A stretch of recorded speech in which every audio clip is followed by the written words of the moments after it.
Ish kryeministri i Majt, Fatos Nano, gjysmë i tërhequr nga politika në një jetë të qetë dhe luksoze, ka kaluar orë të vështira me shëndetin prej shumë kohësh.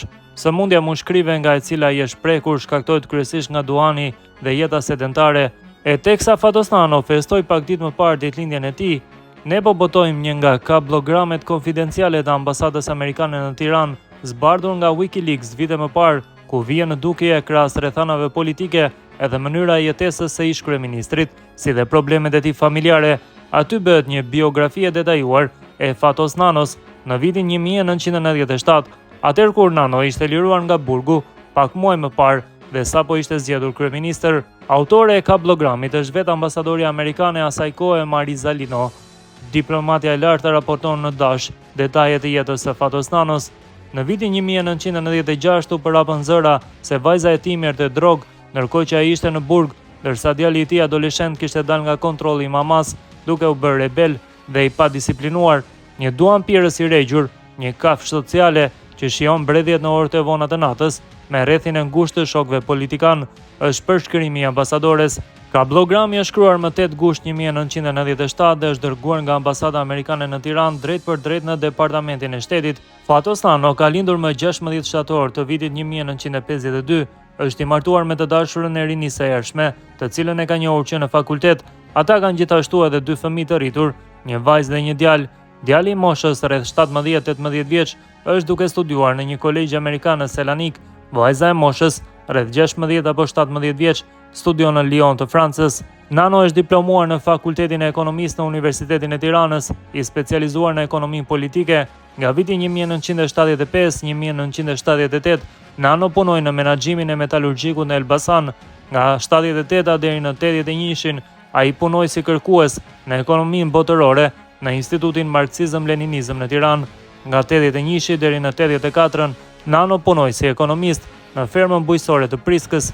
Nga viti 84 deri në 90, punoi si kërkues mbi problemet socio-ekonomike dhe të reformave të tregjeve në bllokun e lindjes, përsëri në Institutin Marksizëm-Leninizëm në Tiranë. Vazhdimisht nga viti 78 deri në 1990, ai gjithashtu ka qenë lektor në disa fakultete të Universitetit të Tiranës. Në dhjetor të 1990-s, Nano u emërua sekretar i përgjithshëm i Këshillit të Ministrave. Në janar shkurt 1991, ai u ngarkua me detyrën e zëvendës kryeministrit për reformat ekonomike në drejtimin e presidentit Ramiz Alia dhe kryeministrit Adil Çarçani.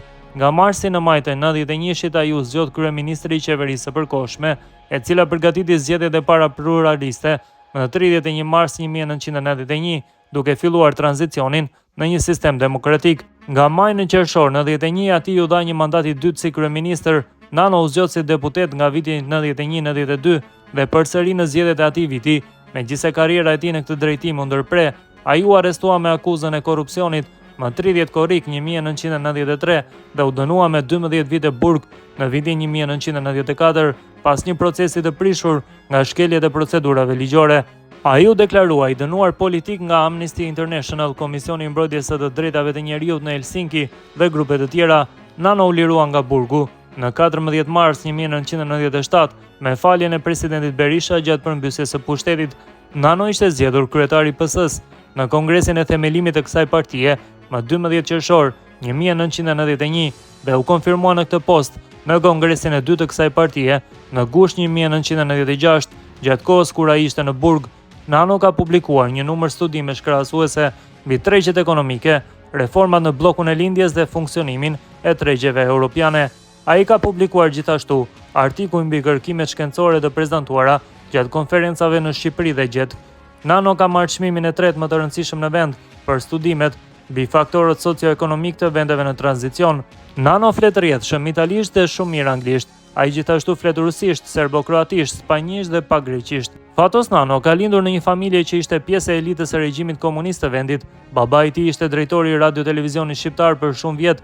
Nano ka studiuar në shkollën e mesme Sami Frashëri në Tiranë, e rezervuar për fëmijët e nomenklaturës. Aty mësoi gjuhët e huaja si dhe të luante me kitar. Në vitin e dytë të gjimnazit ai formoi një grup roku. Ishte solisti që luante muzikën e Beatlesave, rreptësisht e ndaluar për publikun e gjerë gjatë asaj periudhe. Referuar disa të dhënave, kur Fatos Nano ishte duke punuar në Institutin e Marksizëm-Leninizmit, ai u pikas nga gruaja e Enver Hoxhës e cila kryesonte institutin për favore speciale. Ajo ka ndjekur në mënyrë të vazhdueshme karrierën e tij dhe e ndihmoi atë në pika strategjike për të lëvizur nga një punë në tjetrën. Ai u zgjodh zëvendës kryeministër në vitet e hershme 91 dhe pas rënies së qeverisë Çaçani u bë kryeministër. Pas 4 javësh në këtë post ati duhej të përgatitej për zgjedhjet e 31 marsit 1991. Kandidoi dhe fitoi si kandidat i Partisë së Punës në Tiranë, duke fituar me balotazh. Ai u emërua përsëri kryeministër, megjithëse puna e tij e re nuk do të zgjaste më shumë se sa e para. Grevat e përgjithshme të organizuara nga sindikatat e pavarura, të cilat filluan një javë pas marrjes së detyrës, e detyruan atë të jap dorëheqjen disa javë më vonë. Ylli Bufi mori postin e kryeministrit në një qeveri po aq i gjatë sa ajo e Nanos. Nano fitoi vendin boshtë të kryetarit të Partisë së Punës në kongresin e 10 të saj në qershor të vitit 91. Shkrimtari Dritor Agolli ishte rivali i tij kryesor në atë kohë. Gjatë atij kongresi Partia e Punës ndroi emrin duke e bërë Partia Socialiste e Shqipërisë. Partia Socialiste u përgatit për një humbje të madhe në zgjedhjet e marsit 92. Gjatë asaj kohe ai u akuzua për një marrëveshje me Berishën për kalimin e pushtetit nga e djatha. Flitej që ishte bërë një marrëveshje në Trieste të Italisë në një takim të përbashkët në prezencë të Mentor Çokut. Gjatë atyre zgjedhjeve Nano fitoi mandatin në Kuçov.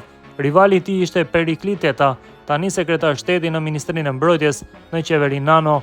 Gjatë fjalës së tij të fundit në parlament para se të arrestojë, Fatos Nano akuzoi ish ambasadorin e Shteteve të Bashkuara William Ryerson dhe Cian për komplot me Berishën për ngritjen e një procesi gjyqësor të rrem ndaj tij. Në të njëjtin fjalim Nano akuzoi Berishën se e kishte kthyer vendin në një republikë bananesh nën varësinë e SBA-ve. Në vitin 1996 u përhapën zëra se vajza e tij merrte drogë, ndërkohë që ai ishte në burg, ndërsa djali i tij adoleshent kishte dalë nga kontrolli i mamas, duke u bërë rebel dhe i padisiplinuar.